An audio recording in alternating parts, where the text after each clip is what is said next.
And I've got a really, really controversial opinion about getting a salary, which is I think getting a salary is it's a lazy way of living life. Certain parents will kill their children before they allow them to not go to uni. They'll just suffocate their dreams. But then I say to those kids, okay, you have to go to uni. You truly are someone you claim to be, someone who's awake, someone who's open to the system. You understand how the programming works, how it's designed to make you think. Outside of your lectures and your assignments, what are you doing in the rest of your time? Are you in bed scrolling, pissing about with uni losers, wasting your time? Because if you are, you're not awake at all. No. You think you are just because you flick through a few videos on TikTok. You're not. If you don't take accountability and you don't live the life you truly want, you're almost going to be a casualty of the war anyway. Whether we're truth-seeking creatures innately. Yeah. You don't think we are? I'm not too sure we are, no. Welcome back to Manners Maketh Man podcast. It's a pleasure having you here as always. Before we dive in, I just want to take a moment to say thank you to everybody listening, sharing episodes, sending messages, or supporting this journey in any way. You're the reason that this exists. This podcast is all about growth, standards, discipline, and becoming a man of substance that you know you can be. And the fact that you're here tells me that you care about that too. I don't take that lightly. I genuinely appreciate you. If you haven't already, make sure you hit that subscribe. I'm committed to showing up consistently, bringing you real conversations and discussions that actually move the needle in your life. Now, let's get into it. Adrian Markovac, welcome to the Manners Maketh Man podcast. Thank you very much. Thanks for coming on. Don't know where to look. I know, 100%. Well, I've been following your content for a while, and it's an absolute pleasure having you on. I think this is going to be a really interesting conversation between two gentlemen in the West. You know, we're seeing all these problems at the minute, and you've written an absolutely fantastic book, which I've had a chance to read. So, unlock your past, present, and future. Rediscover who you were meant to be. What is the book about? What are you trying to teach people in the book? Two things: self-honesty and self-reflection. In that exact subtitle that you just read out, rediscover who you were meant to be before the world told you who to be. So try and look at yourself and see which parts of you are truly you and which parts of you are something you've become, that you've, let's say, subconsciously, like a persona almost, that you've subconsciously or unconsciously even adapted through the tribulations of your own life and the current world we live in. And the honesty to be able to look at those and say, yeah, that did happen. Because I think a lot of people like to claim that they're self-aware, but when it comes down to it in the moment, when you look at their day-to-day habits, and how honest they really are with themselves as to what they're doing and how much they're actually putting effort to change themselves, there's little honesty in that. There's a lot of self-analyzing like behaviors you need to pick up, pattern recognition. I actually think a form of intelligence, like the highest form of intelligence, is self-analyzing. Like, it's really important to just review your brain, what you're thinking, where you've gone wrong. Why don't you think people have the ability to do that anymore? See, I think people do have the ability. I think they do have the ability. I don't think they're willing to be honest with themselves. That's the difference. I think most people, I think most people are able to look. Okay, I'll give you a silly example. Driving down here, right? And there's roadworks on the road, 2 lanes, and we're merging. You already know what I'm going to say, right? We're merging. It's clearly my right of way. I was actually in the correct lane as well. Guy on my right, he had no right of way, right? He like squeezes up to the guy in front in his bumper. So I have to slam my brakes. I ran over a cone on the left. And I'm like, after you, man. It's stuff like that. Right? Simple stuff. It's a pathetic thing on the road. Is he now going to go? You don't need to be intelligent. You don't need to come home and have to have a supreme intellectual understanding of how roads work and whatever. You just need to be able to look at yourself and say, I took a decision in that moment to not let you in. Not to just continue my drive, as in I took an extra step to not let you in. Why? I don't know. He has to answer that for himself. So there's that honesty aspect. So if you're willing to do that to yourself day in, day out, 100 times a day, not just on the road, but from the moment you get up, from the way you train at the gym, to the way you speak to people when you're in conversation with people. Are you really excited to say your own thing and get your own words in and let everyone know around you how intelligent you are? Or are you going to look back and say, let me hear what these people have to say. Maybe there's something I don't know. What am I actually trying to do here with my words?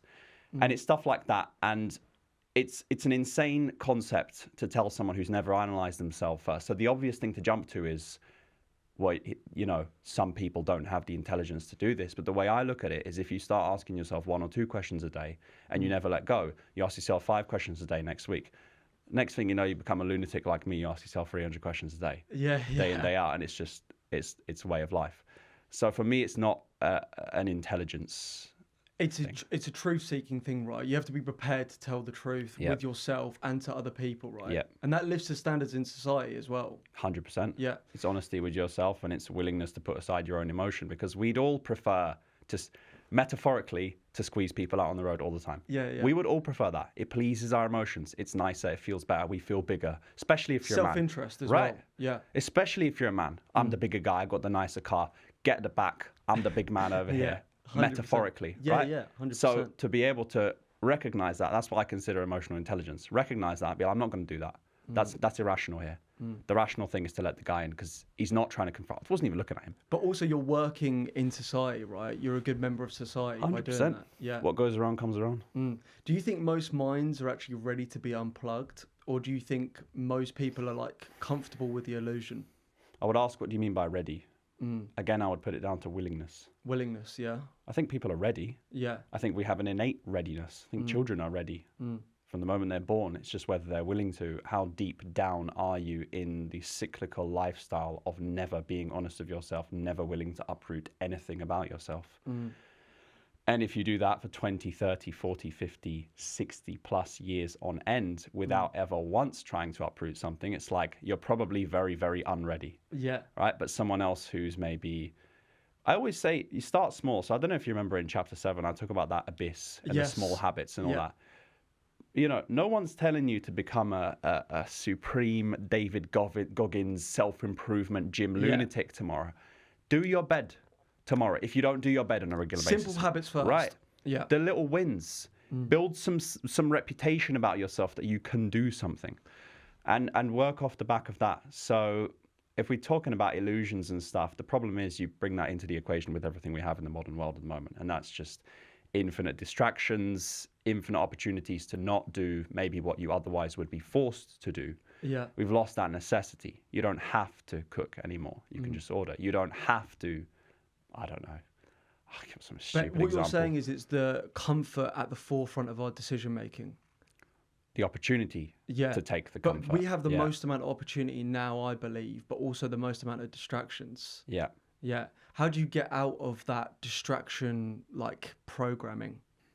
I'm going to annoy you. I'm going to give you the same response. I just think it's honesty with yourself. I don't think... Thing. Yeah. This is the thing. This is what I tell to people online. Some people come to me and they say, "Oh, you're so wise. You're so intelligent. Shower me with these compliments, right?" And I'm like, I'm nothing special. Yeah. I'm really not. I haven't dropped some secret biblical... I don't freaking know. Some secret that was discovered in an unknown book of whatever. I just looked to myself. I just able to recognize that there were several things in my life that I don't like what I do, and I say I'm going to undo those. That's it. I don't think people are unaware, let's say, of everything they're not supposed to be doing in their life.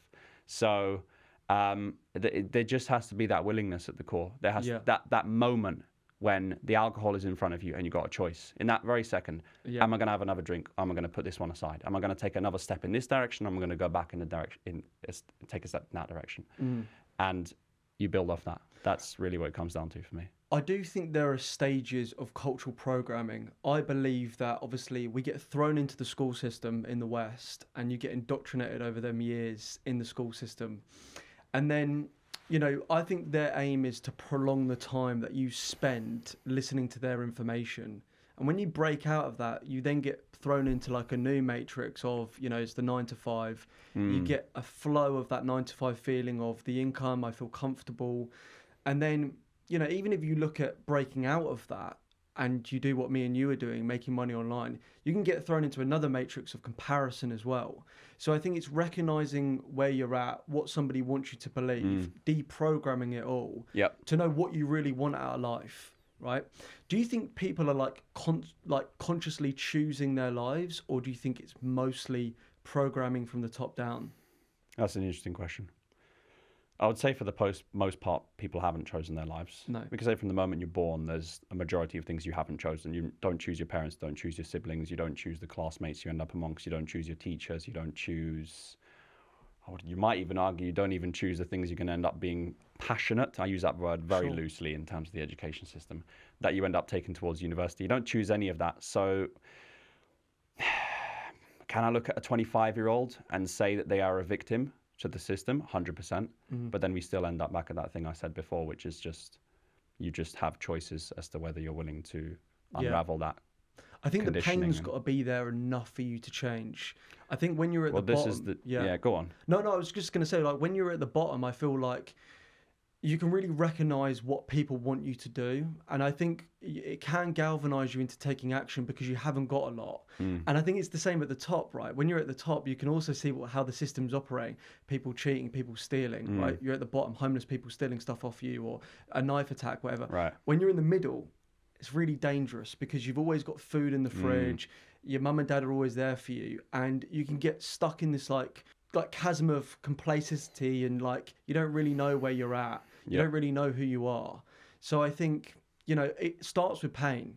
Focus on the pain first, and then you can solve the issue 100%. after. 100%. That's one of the biggest things I talk about, is that danger of comfort in getting a job. And I've got a really, really controversial opinion about getting a salary, which is, I think getting a salary is a lazy way of living life. Yeah. I really think it is.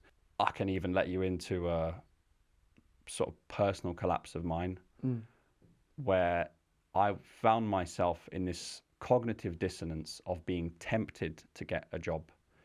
And I couldn't answer myself the question as to whether that was truly the more difficult choice or was that the easier choice. Yeah. Was it more difficult to go into a job and work for someone I would hate and be there every day on the days, shitty mornings, public transport, all the rest of it, all the things we can agree are the crap side of having a job? Or is it actually a comfortable choice, running away from the fact that the other option puts the entire responsibility on my shoulders, despite the fact I wouldn't be able to earn as much money and all? It's very, very paradoxical. It is, yeah. And I think a lot of people are not honest with themselves, again, that they've chosen the comfortable choice to go and get a job. I'm not against people going into employment for the beginning. I'm not even entirely against people going into the education system, only because I understand that a lot of familial situations don't allow for another option. You have to account for that. Certain parents will kill their children before they allow them to not go to uni. They'll just suffocate their dreams. But then I say to those kids, okay, you have to go to uni. You truly are someone you claim to be, someone who's awake, someone who's open to the system. You understand how the programming works. You understand what the education system is designed, how it's designed to make you think. Outside of your lectures and your assignments and all the rest of it, whatever, what are you doing in the rest of your time? You still got time, right? Are you in bed scrolling, pissing about with uni losers, wasting your time? Because if you are, you're not awake at all. No. You think you are just because you flick through a few videos on TikTok. You're not. So you can do uni and do your own thing on the side. And then you go back home to mum and dad. Here's my degree. I did what you wanted, what you asked me to do. Yeah. Now I'm going to do my own thing. I think there is plenty of time. I also think the most important years for a man is like 18 to 25. Like those are your years where you can take risks. And if you're living in the West, like you've probably got a good family behind you. You've got a house to go back to. What is the worst that's going to happen? You're just going to go back to where you started anyway. Yeah. So you might as well give it a shot. I think the thing for me is, if you don't take accountability and you don't live the life you truly want, you're almost going to be a casualty of the war anyway, right? So it's like, for example, you're big into fitness, I'm big into fitness. We are prepared to go to the gym, to go through the pain, to get better, right? And that feeling is painful. So you have to enjoy that painful feeling. Yeah. But if you don't go to the gym, you still have to go through the pain of feeling weak and not feeling like you can actually excel in life. I want to go back into the system a little bit. Like, why do you think people defend systems that clearly don't benefit them or like even harm them, let's say? Yeah, I love that question. This is the reason we live in the world we do. You end up back at those illusions because ultimately people prefer to send their kids off to the education system. They prefer to be in a job.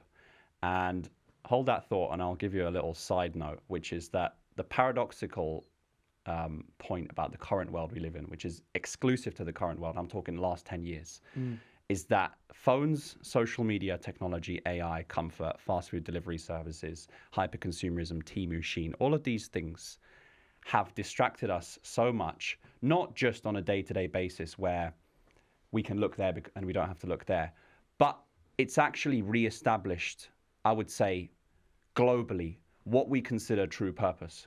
We've now got a pandemic of people who think that one of life's purpose is to be happy. And by happy, they don't define it in the sense that me and you would define it, as to maybe be peaceful and fulfilled. For them, it's hedonism. Yeah. For them, it's to be able to flick through the phone, to be able to buy whatever they want from Shein, to be able to go on whatever holiday they want. Those are embellishments. It's not a fulfilling life. And so when you have that, if we bring it back to what I was saying earlier, which is those systems that are in place that people rely on, you no longer almost want to think about whether or not the systems are corrupted or not, because, well, everything outside is pleasant enough. Like flowers and rainbows. It does the job. Feels right. good. Yeah. So you don't have to ask questions about the education system. And then we end up at that honesty thing again from the beginning. I'm going to keep coming back to it. It's like most people can more or less see that the prisons and the schools are literally designed the same. This is not a conspiracy. This is not me, bringing some TikTok woo-woo to this podcast. This is the same chairs that a batch bought and put to schools are sent to the prisons. The same designs of the walls, the same designs of the canteens, the same structure of the day. The system. The breaks, everything. It's designed the same. The alarms, everything. Right. But what's the difference between someone like me and you who's willing to look at that and say that's majorly fucked up and corrupt and I don't want my kids to look at that, and someone who says, don't be ridiculous, oh, I've seen those conspiracies online. Not because they believe it, right? There's a quote from the book said most of people's beliefs are not their actual beliefs. They're the leftover options from everything they don't want to believe, right? They don't want to believe that the education system is fucked up. Why? Not because they believe it to be true, but because they know that accepting that fact would mean they would have to uproot their entire life the way it is. I will never forget the day I came downstairs, right? And I walked into the kitchen. My mum had everything from the cupboard stripped out. I walked in, I said, what the hell is going on here? She goes, that's it. We're resetting the house. She'd done her research. She looked at food, found out big farmer and all that. And everything, cereals, breads, pastas. I don't even remember now. All the bags and the tins and everything was all out on the counters. She had a big black bin bag, chucked it all in, out, reset. We're doing things differently from now on in the house. How many people are willing to do that in this life? Nothing to do with money. I don't come from people say straight away, oh yeah, of course you can do that when you've got so much money. No, my parents came to this country with £20 in their pocket. So you don't get to play that card with me. You can do that with someone else, not with me. How many people are willing to do that with the food, with the education system, with the political system? Don't even get me started on that. With all the systems in place, like you said. But all the systems are corrupt. I mean, if you look at the health system as well, they don't have a business if they keep everybody well, right? Because you did say tricky and controversial before we started. 100%. I'm always open to being a little bit controversial if it means telling the truth. I don't mind. But here's the thing. Everything is corrupt in the system that we live in today. If you look at the Rockefeller system as well, it's designed to make you into an employee. That indoctrinating system, I always say this to people as well, they want to get the mums to work, because when the kid comes home, you hear teachers say this all the time. It's like, Timmy, if you go through a problem, don't worry, come to me. Like, you can tell me your problems, right? Because they don't want the parents to have any sort of influence whatsoever. Do you think it's possible we're living amongst people that don't even have beliefs and they're just repeating opinions of other people? No, I do think so. Yeah. I think that is the case. Most people's opinions are regurgitated things from online. I hate social media. Yeah. And it's unbelievably hypocritical, I know, because I do it for a living. But I would like to think I do my fair share of telling people to not even believe everything I say. I've got a few videos of this on my profile. You'll literally hear me saying, you shouldn't be in my comments saying you agree with everything I say. You should never say that. You shouldn't agree with everything anyone says, not even your own wife. Go and get your own data. Right. Yeah. I don't even agree with everything my own mother says. Right? Closest person in my life. She's been there from the moment I was born. We agree on the macros, of course, the major things, the world, the society. But, I'm going to piss her off and we'll have a little spat. Sure. I'm likewise. Kind of, exactly. I'm sidetracking now a bit, but that's what it comes down to. People pick someone online that says something that roughly aligns with, not with what they believe to be true, but with what they want to believe, and they go along with everything else. So it's like, okay, let's take the manosphere, whatever. Sure. Manosphere, I hate that word anyway. But let's just say, it's annoying, but let's just say like the kind of the male influencer movement, whatever side of the spectrum you want to take it to. Sure. And it's like, the average consumer will look at one end of that spectrum and say, okay, this guy wants me to be soy boy compliant, matcha sipping freaking employee of, of the system. I don't like him, so I will not agree with anything he says.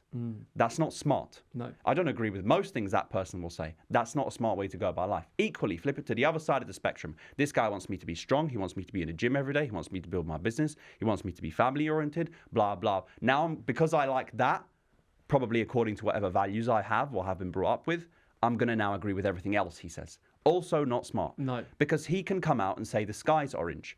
Not smart to agree with that. No.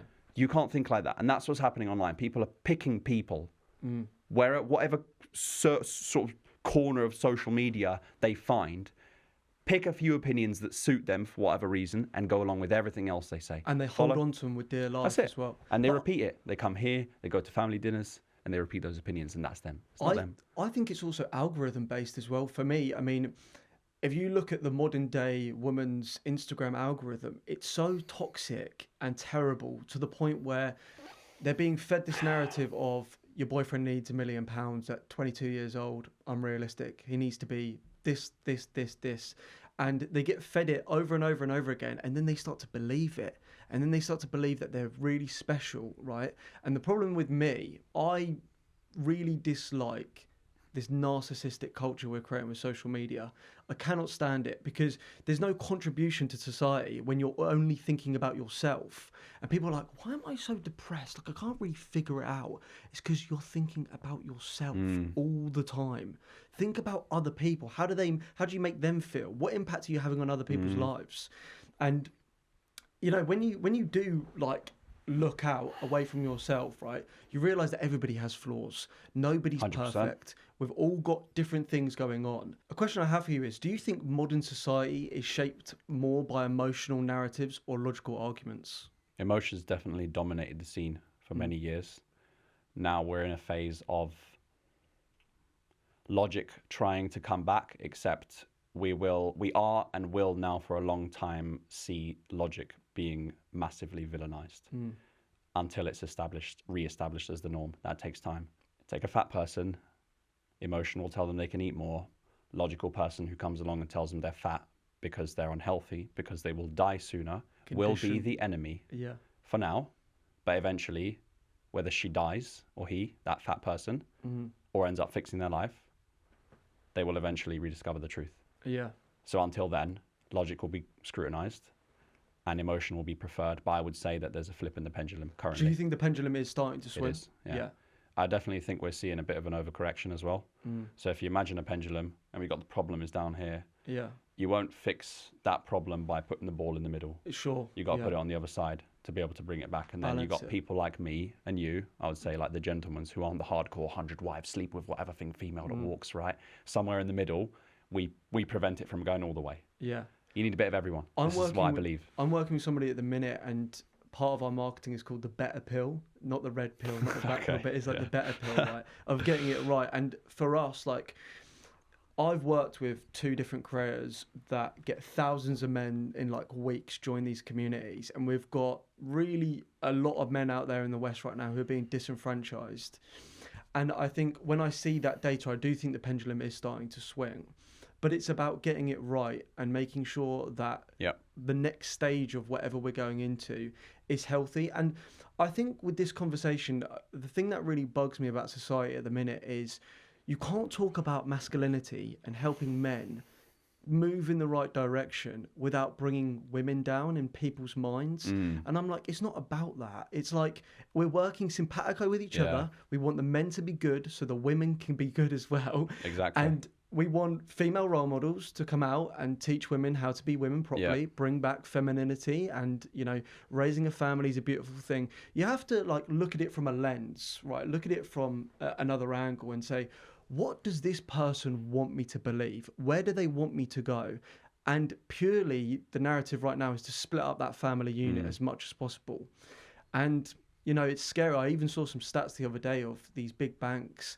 They're starting to buy cat toys and boxed wine. And they've sort of realized that a lot of modern day women are going to be single and they're preparing for it. And that's a scary thought for me because it's like, where are we heading with this? How can we fix it as quickly as possible? That leads me on to my next question. How do you think the way information is delivered to the public has changed over time? and how do they inject new ideas into society today? That's very interesting.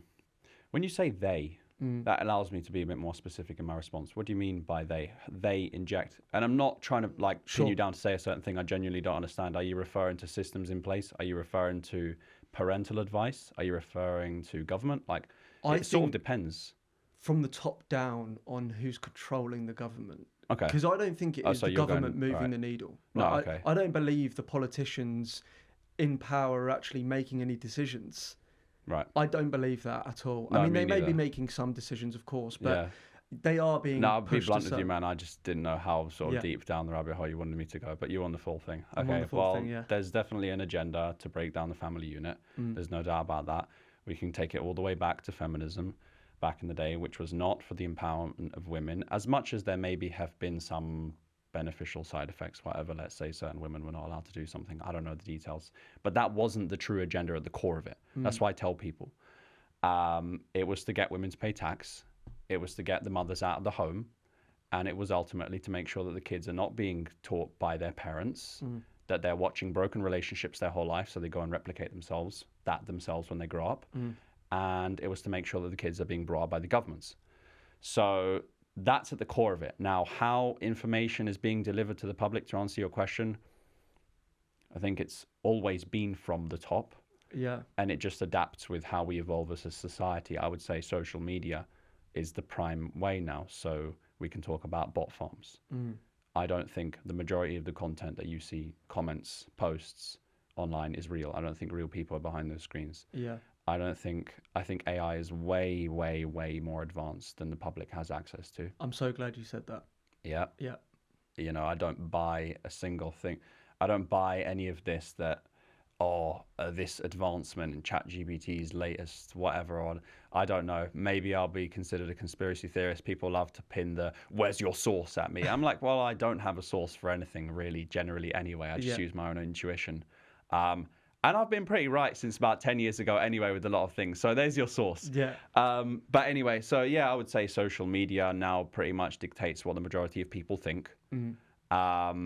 I don't think the majority of what men are being told either is productive, by the way, just to put out there, because I criticize feminine. I like to do that. I like to do both. I criticize feminism. I'll criticize the masculinity movement as well. I do think the failure in women that we can agree is pretty evident across society is a result of a global masculine failure as well. And I can give you a lot of first-hand experience of that from men from my side of the world, which is Balkan men.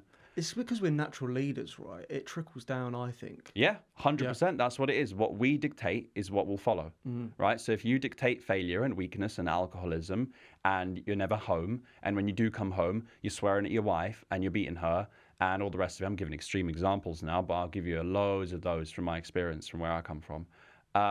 You will breed a generation of women who come along and say, I don't need a man. Not because they actually believe that, but because life and experience and men in their life have taught them that men are unreliable. Don't shoot the messenger, right?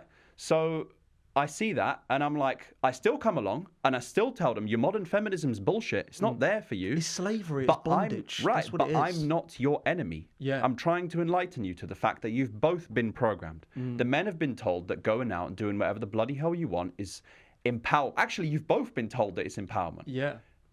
This is insane. You've both been told that doing whatever you want is empowerment. So it's like the opposite scale of morality. Yeah. I think the thing is, even back to the emotional arguments, I think they use emotional arguments because it's packed with feeling. And with feeling, there is no logic behind it. It's just all very, like, reactive. Yeah, you're told what you want to hear. If they can get people to be reactive, they win the game. Because there's no, like, what do they want me to do? Like, where do they want me to go? Like, what do they want me to believe? Yeah. If you look at, obviously, things that we've been through, like the pandemic as well, it was all emotional arguments. And can we get people to react quickly? 100%. So they don't make a logical decision. Yep. And that's why we end up back at that honesty thing yet again, which is that you come along and you tell a woman who really saw some bad experiences with men and whose father was terrible and who her last list of 3 ex-husbands were terrible. They genuinely were bad men, whatever. You come along and you still tell her, even though modern feminism agrees with her that those men were horrible, you tell her modern feminism wasn't meant for her. Yeah. The emotion will tell her that the movement was meant for her, to empower her, to give her freedom again, to save her from these terrible men. I come along and tell her that it's bullshit. Honesty is the only thing between her drawing a line between the emotional preference of knowing that modern feminism was with her and accepting the fact that nobody is coming to save her, that the men failed her and modern feminism is continuing to fail her. That's really tough, really, really difficult. I think if most women fail. Yeah. If we look at the control of information since the beginning of time, let's like go back 100 years. Even when the Bible was distributed in England by the clergy, it was distributed in Latin, which wasn't the native language. So the element of control of the information has always been at the forefront of their minds from the start. Even if you look at the radio, right? People tuning into one radio station, right? So you're bonding people with the same information. And that was the first kind of time in history where people were outsourcing their thinking. And then fast forward, look at the TV, right? One channel, everyone's tuning in, everyone's got the same thoughts, but we're going to create multiple channels. We're going to create multiple radio stations. Apparent choices of freedom. That's what it is. It's apparent choices of freedom, but the really illusion of choice. Yeah, but they're moving you into where they want you to be. Fast forward today, obviously we've got social media. For me, modern feminism is slavery and it's bondage. It's like, I'm liberated, I'm free, I can just go and sleep with who I want. It's not going to matter. I'm not going to have any consequences. And by the end of it, I'm going to get my cherry on the cake. I'm going to get my dream man and it's all going to work out, right? It's such an illusion and it's such a like deception that it's really evil. It's so evil. Like I cannot stand it. Could I add something in there? Go Is that for all right? it, 100%. Well, I get upset with a lot of the masculinity movement for that exact reason, because they're almost they're in a good direction with trying to enlighten women that movement isn't for them. And it's like, it will take a man and a woman to say it for them to accept it. Yeah. And you need both. So when a man comes along and he's like, yeah, modern feminism was bullshit, blah, blah. And then he comes along and adds on top of that women are bullshit and women are terrible at this and women can inherently not do this and blah, blah. I just get annoyed. And I'm like, because you had the opportunity there to make friends with them, to get them to listen to you. Now you've just blown it. It's that overcorrection thing. Now you've blown it out of proportion. Now, again, it doesn't matter even if there is some logic and sense behind what you're saying. Again, they won't be willing to listen to you because you've lost them just with the other extreme. So that frustrates me. I'm like, I see a lot of intelligent people online with a lot of sense, exactly what you were describing, and they come along and they're telling women that this movement was not created to liberate you and to give you freedom and to help and save you from these terrible men. But then they add all the rest of it on the top of it, and it's like, you're adding to the problem. You're only adding fuel to the fire. It doesn't matter what kind of thing you say in the middle. I think we have roles, and I think women are better at men than a lot of things, and I think men are better at women at things as well, right? There's two sides of the 100%. coin, right? We don't work well without each other. We need each other, right? But it's about getting the truth first. Yeah. Let's not conflate where we're good at certain things, right? You know, if I had a child and I dropped it off at a nursery, I'd probably want a woman to look after it, right? But if I wanted a building to be built quickly, I'm going to get a man to build the building, right? Because he's physically strong. Men will choose it anyway. Yeah. So, like, even if you strip it back, I think what's interesting is, and this is, you see this with third world people as well, right? When you strip it back to actually, like, quite a hostile environment, people fall into their gender roles very quickly. Yeah. You see it really easily. And it's like women will be the carers, men will be the providers because we're big and strong and we can go and hunt, right? It's really, the basics are simple. They've just moved all the bloody chess pieces around and everyone's really confused now. Women can do it too, but they shouldn't have to. Yeah, they shouldn't, and they don't even want to. For me, that just summarizes it all. Sometimes they just don't want to. Well, this is interesting because some of them say they want to now. Why? Just to go in spite of everything. Yeah. Now, like, they will go out now and join building sites and do all the things that men usually do, not because they actually want to do that. Let's say allow for some anomalies of women who actually do want to do it. Fine, whatever. No one's stopping you. But for the most part, there's a lot of spite as well. Speaking of generalities, like, yeah. There's a lot of spite. They're like, and I'm going to show you that I can do this, that women can do this too, that we can be big like you. Yeah. So, all right, go do that. But we don't care. You're not supposed to have to. Like. Yeah. Yeah. What would you say is some weaponized words that you fundamentally disagree with that shape society today? That's a fun question. I'm going to have fun with this. Yeah, have some fun with it. So I can't stand overstimulated. I can't fucking stand anyone I talking saw the about clip overstimulation. that you posted, yeah. I can't stand any mentioning of the nervous system. Stop talking about the nervous system. You don't have a clue what the nervous system is. All you've decided is that today you woke up a little bit sad and you don't feel like doing what was on your schedule. So now it's your nervous system needs some self-care and you need a little break. Just pissing me off. And then I love that Croatian word came to my head. Pametnjakovic. This is like a word for like smart asses, basically. Right. Some smarties came along and started talking about the nervous system, right? And then everyone joined the bandwagon and says, "Oh yeah, that's true. We need to think and listen to our nervous systems to see what we should and shouldn't be doing today. You know, I feel tired, so going to the gym today wouldn't be good for my nervous system." So you got that. Then you've got overstimulation. It's like, no, you're just an insociable, lazy, hedonistic loser. And you're telling yourself that you're overstimulated from a bit of noise and color. It's like, shut up. What overstimulation was there when you were in the forest and you had to run away from the bear? Sorry, I know, you always got to bring it back to the forest. That's what we are. We come from the damn forest. We're primal creatures. You can't run away from that. That's what we come from. So you can talk about your progression and advancement and all you want, but your technology's made you dumber. Yeah, it has. It's made you more comfortable. I think what's a shame as well is that when you strip it back to biology, you know, you get a lot of uncomfortable answers. And in today's world where everything's been confused, it's really hard to go, yeah, oh, that's really uncomfortable. Do I want to believe that? And I think even when you learn about psychology of people in general, right, it's a very like hard pill to swallow.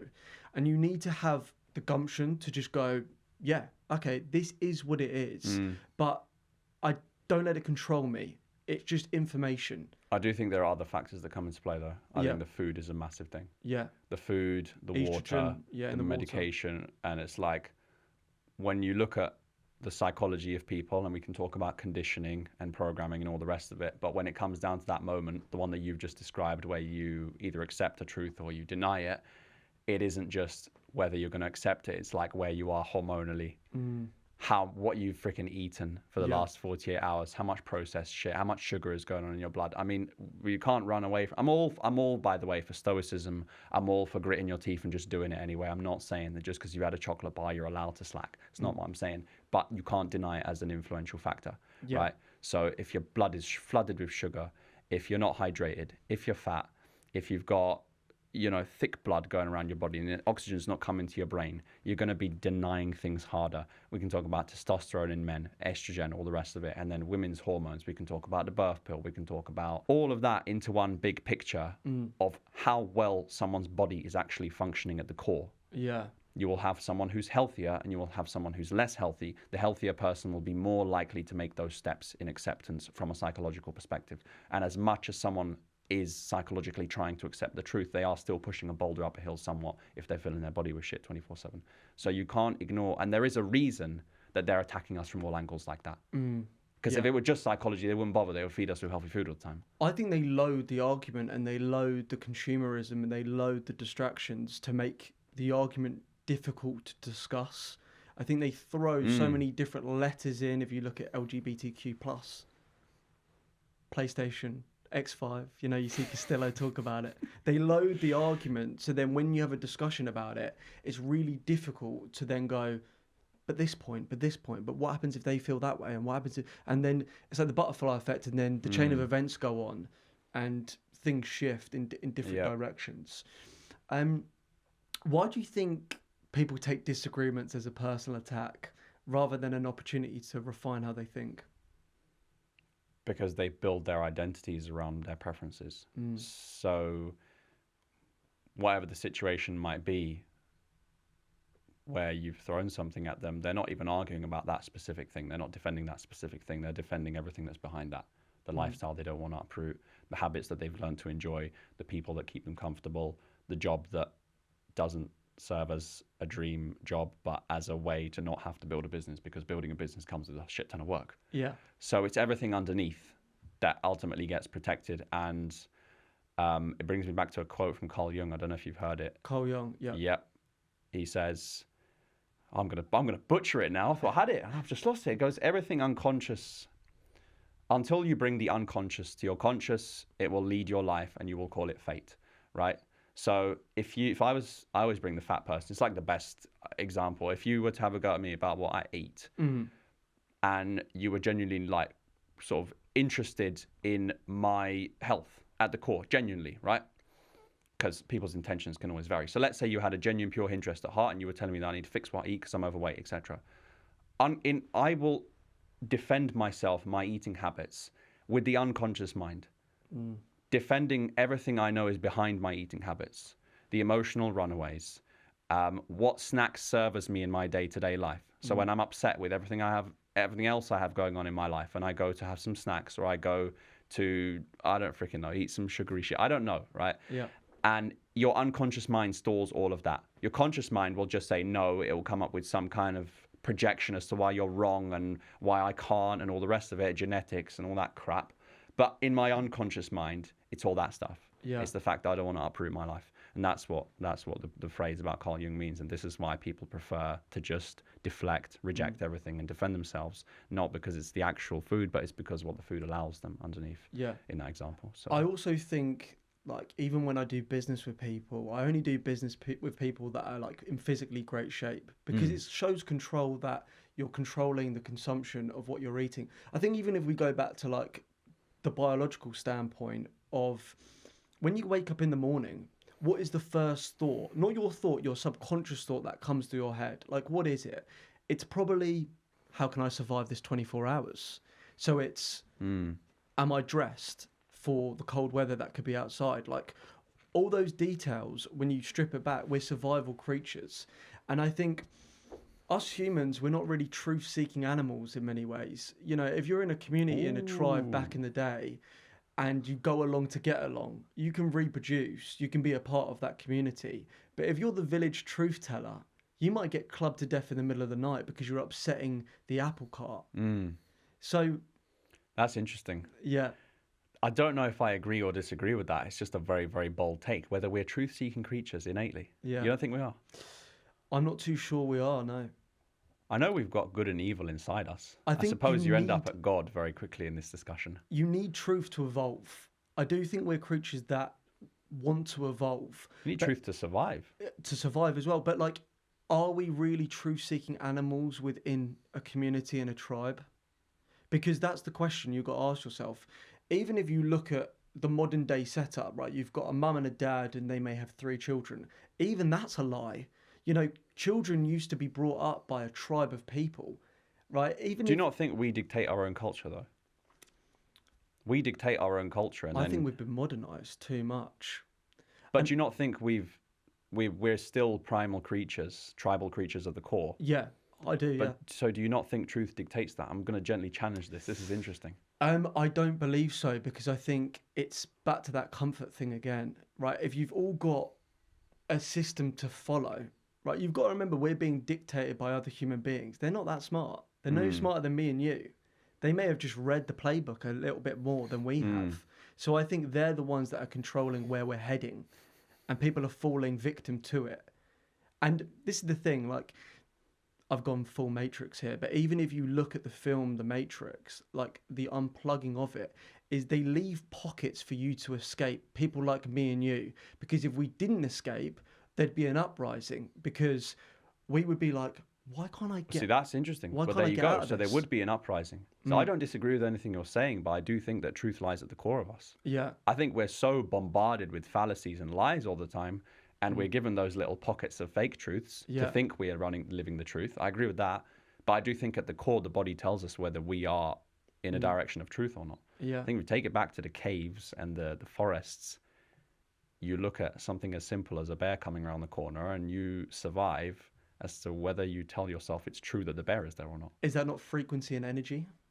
What do you mean? So it's not so much like the truth of is the bear coming or not, but it's like you should feel it within your body that the frequency... But it is true that the bear's there. Yeah, no, it is, yeah. And but I think and it's the bear energy. will kill you Yeah. if you tell yourself that the bear isn't there, which is not the truth. Which is not the truth, yeah.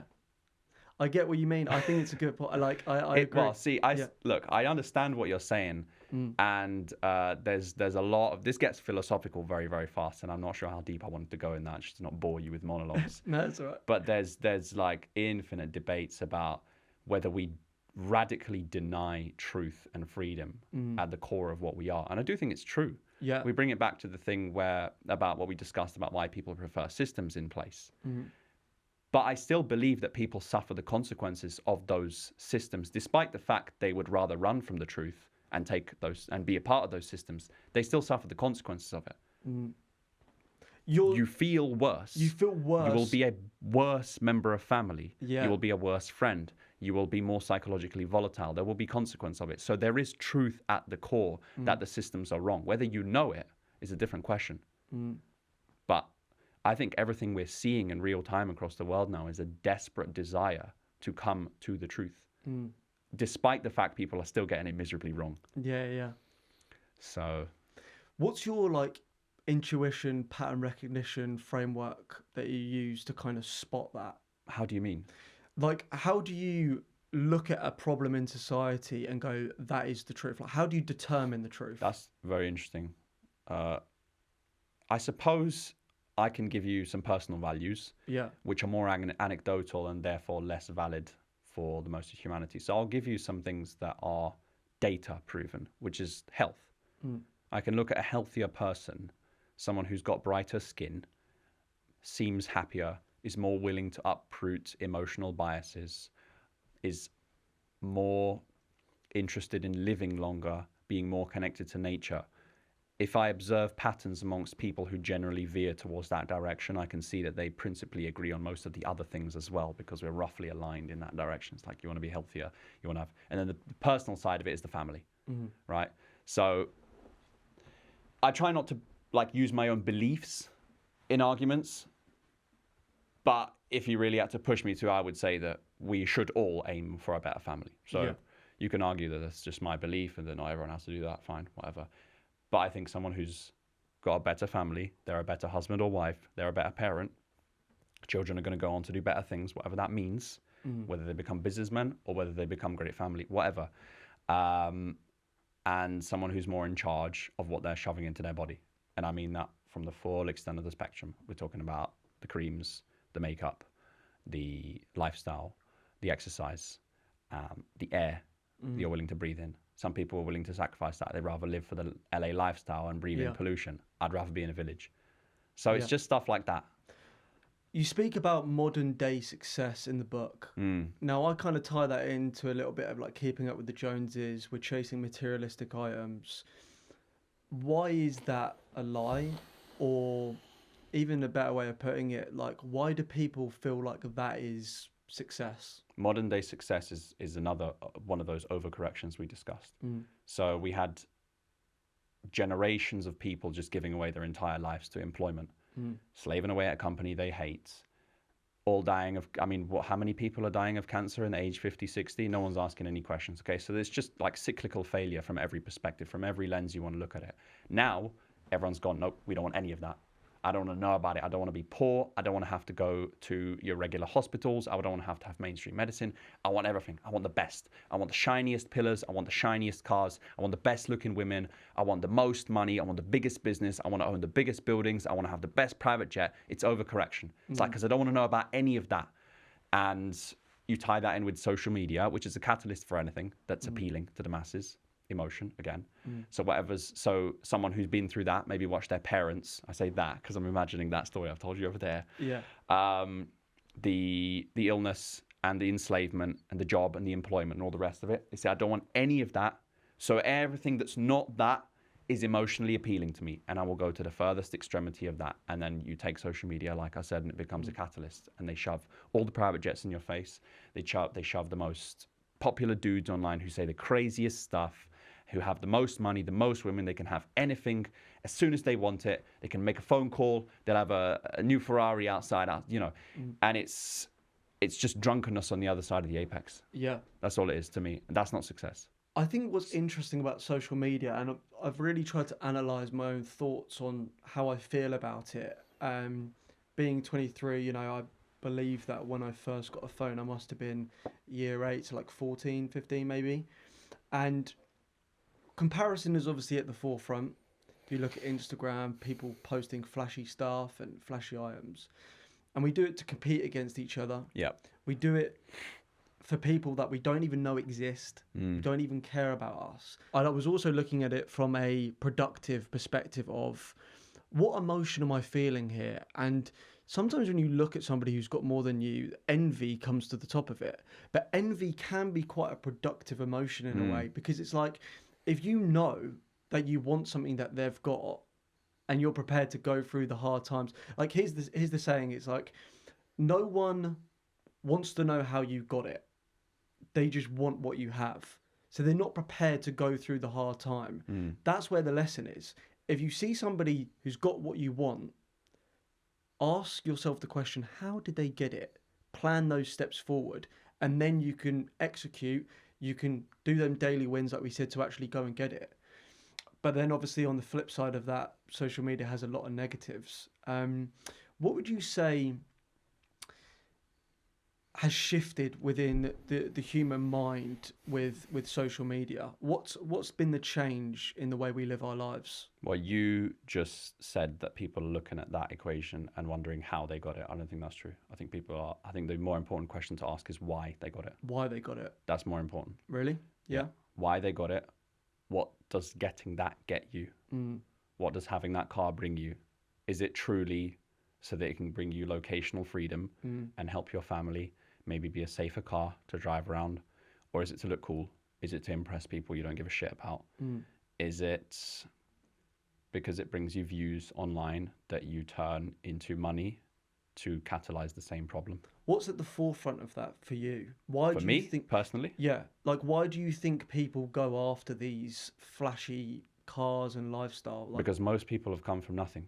do you not think it's comparison. a peacock effect though? Like, I think for me, like, when I see people on social media, I think you're getting this thing or you're buying this brand to peacock and go, I've got it and you can't have it.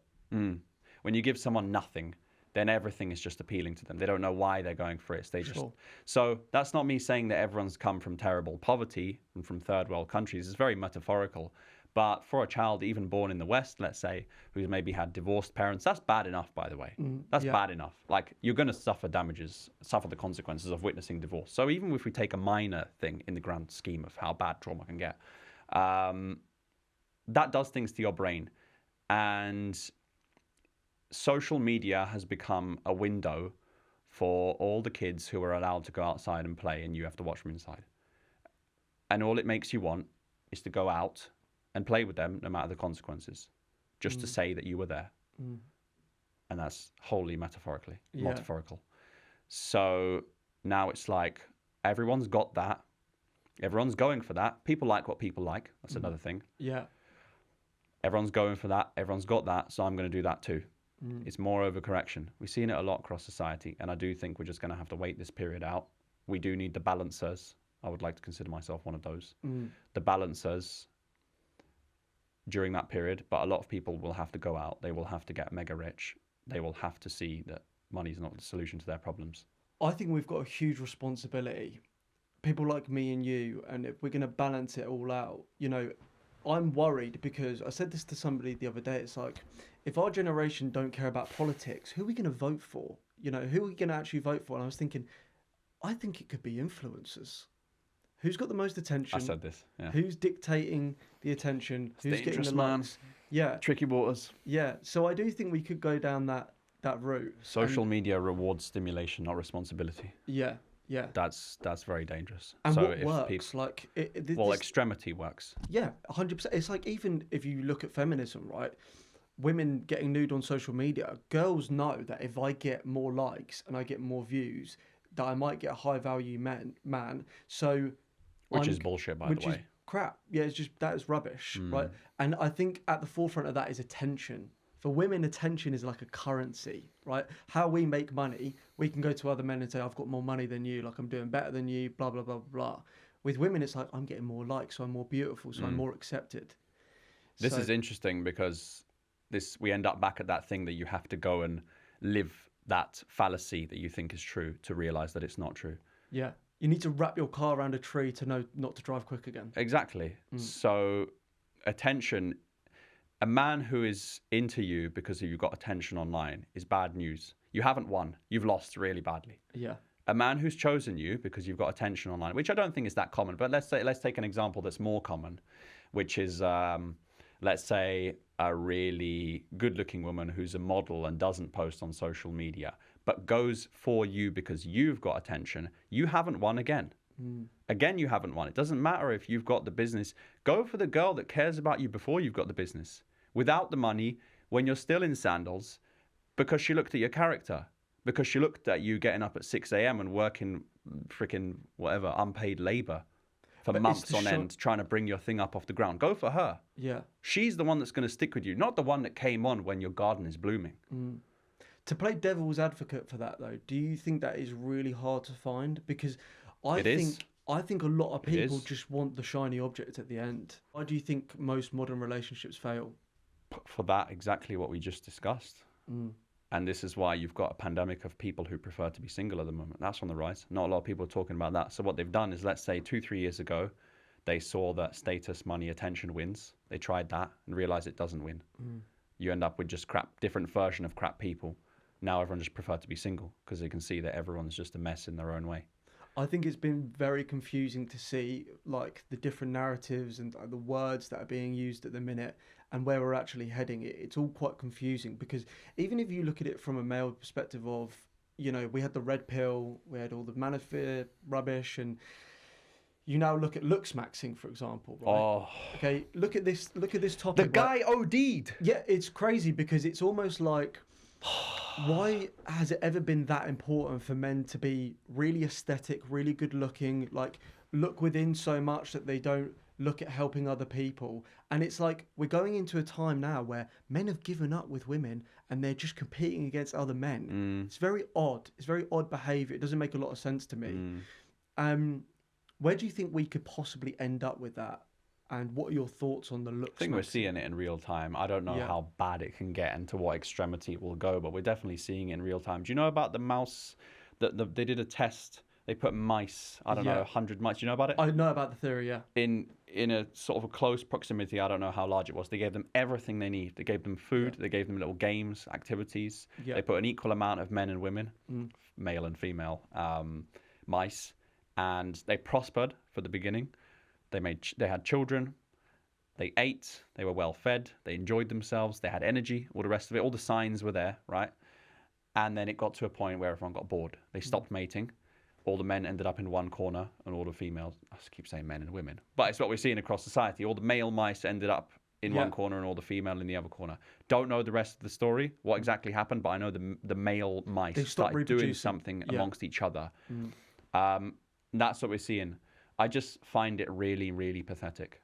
It is pathetic. I also don't think people are even entering relationships with the idea of this is a partnership. We're going to make this work together because we see a larger picture, which is love at the forefront of it.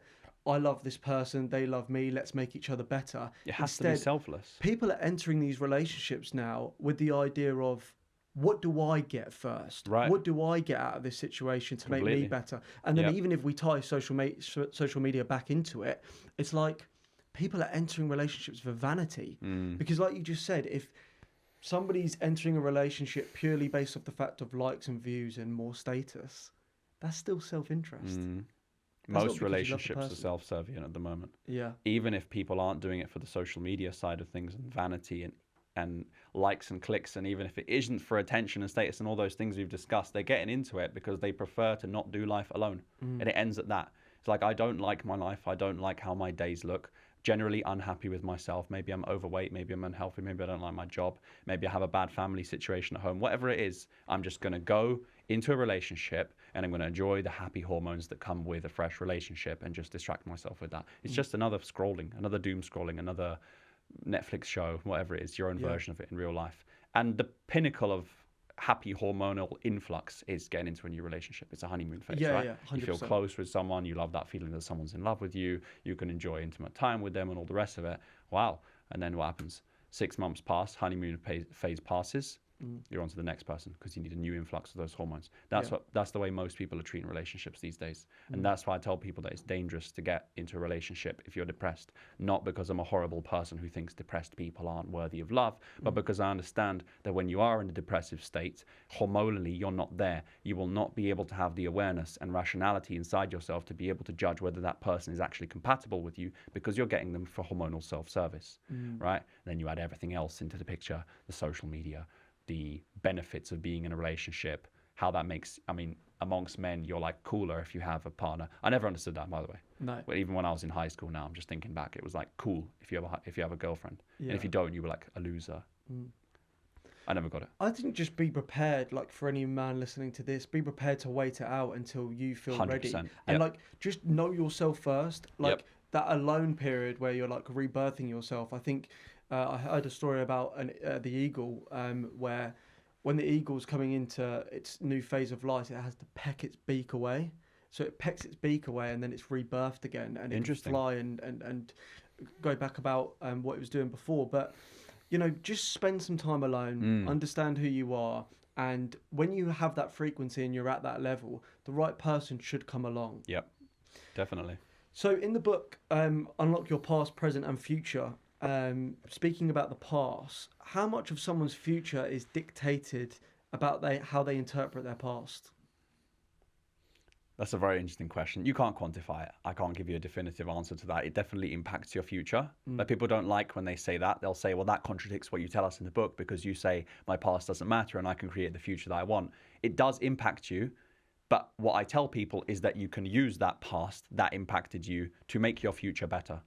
So within that bracket comes suffering, difficulty, trauma, neglect, whatever you might have been through, heartbreak. And you can use those as a force for good. But at the core of it has to be honesty and true understanding. A lot of people don't actually know who the devil they are. No. They know their name, they know their occupation, they know roughly their job in this world, what's the sort of meaning behind their existence. But beyond that, they don't know why they talk the way they talk. They don't know why they walk the way they walk. They don't know why they choose a certain set of clothes. They don't even think about what they think about. That's one of the highest levels of intelligence, let's say, is introspection with your own thoughts. I agree. Why do you think the way you think? What pops into your mind? Why did it pop into your mind? And what were you planning on doing with that thought that popped in your mind? Did it serve you emotionally? Or does it actually exist for a greater purpose that someone else might benefit from? I mean, it's very abstract to give throw these sort of theories at you, and you need an example to be able to describe it. But honesty is at the core, and self-analyzing again, right? Having just that reflection, spending time on your own. This is the problem, is that we have everything to not spend time on our own. Now you ask people to spend a bit of time on their own and they can't because they haven't done it for years. So they spend a bit of time on their own. I mean, have you seen this trend? I'm going to sidetrack again. I'm going to annoy myself because I'm going to forget what I was on about. Have you seen this trend of people, they will set a phone up like that with a stopwatch, film themselves from the side, and they're like, what is it, patience maxing or something like that. So they're like, it's like a step in the good direction, right? I always respect someone who's trying, no matter how ridiculous it seems to me. And it's like, it's about sitting there for 60 minutes and they sit there and just do nothing and stare at a white wall for 60 minutes. That's actually what's necessary. This is how far gone we've come to, where people spending, for most people who aren't even able to do that, by the way, 60 minutes alone, spend 5 minutes on their own staring at a wall, and it's mayhem in here. They start thinking about all this shit. They start bugging out. They start sweating. They get anxious. They start thinking about all the worst things. It's like a drug, isn't it? It's terrible. Have you watched The Social Dilemma? No. On Netflix? What's that? No. So, I don't watch Netflix. Yeah. So, there you go. So, The Social Dilemma is a program for anybody listening to this. I highly recommend going to watch it. No promotion, by the way. The context of the program is basically teaching us where we're going down the status quo of our phones and consumption, and it shows the depression rate of women go up massively, and like self-indulgence, and basically talking about AI in general and like where we could possibly head. And they basically say in the program that we would potentially kill ourselves through willful ignorance. So our own propaganda, our own twisting of the machine and how we interpret life there'll be no truth left, and the AI clutter will take over, and there'll be less human beings to basically like govern it. Right. So that's the basics of the program. Do you think we're heading down a path where us humans are going to become irrelevant with our truth? No. Do you think that the robots could determine the truth? Even if you look at control, if you look at control for an example, is if we're in control of the machines, but the machines help us live better lives and they give us more information, are we really in control of them, or are they in control of us? Well, this is interesting because people say that AI is going to take over and robots are going to take over and they're going to take over the feeds. But how different is a guy who used ChatGPT to come up with a script and then repeats that script online to a robot? Yeah. It's the same. You already are the robot. The robot gave you those thoughts. You just stood there as the agent to deliver the information. So there's that. Now, your question about truth across society, I think you get a bit spiritual when you're into this discussion and we end up at personal beliefs, which is fine.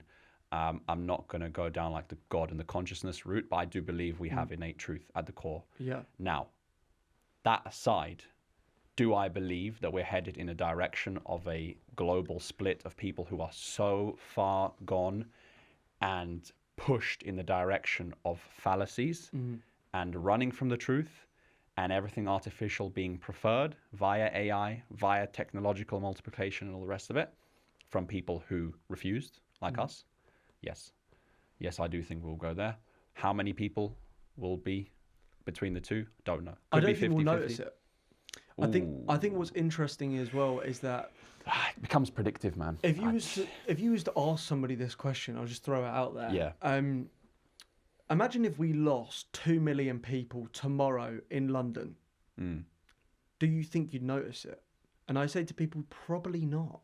You're not going to notice. Well, it's about percentages. How many people? 70 million in London. Is that true? Well, I don't know. I've never counted them myself. No, but like that's the question I ask myself: is it true? Like, are they lying about how many people we've got here? Are they lying about numbers?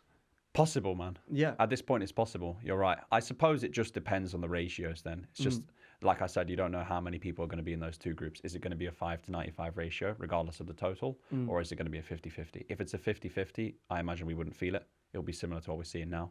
Yeah. I'll come to a podcast studio and have a good conversation with a reasonable guy like you, go out on the street, and I'll see some people like you, some people not. Or will it be that I will literally want to go into the forest because 95% of people have lost their minds? I don't know. Who's to say? I've spoken to a lot of high-value people recently, and they're talking about buying farms and kind of just getting out of all the mess that's going on. And I think that sounds like a pretty logical, smart decision to make. What would you say your mission is moving forward, and what kind of impact are you looking to create through your content? I would prefer a world where there is more people like me and you. Yeah. I wouldn't like it if we turned into a 95 to 5 of dystopian madness where people can't see sense and truth anymore.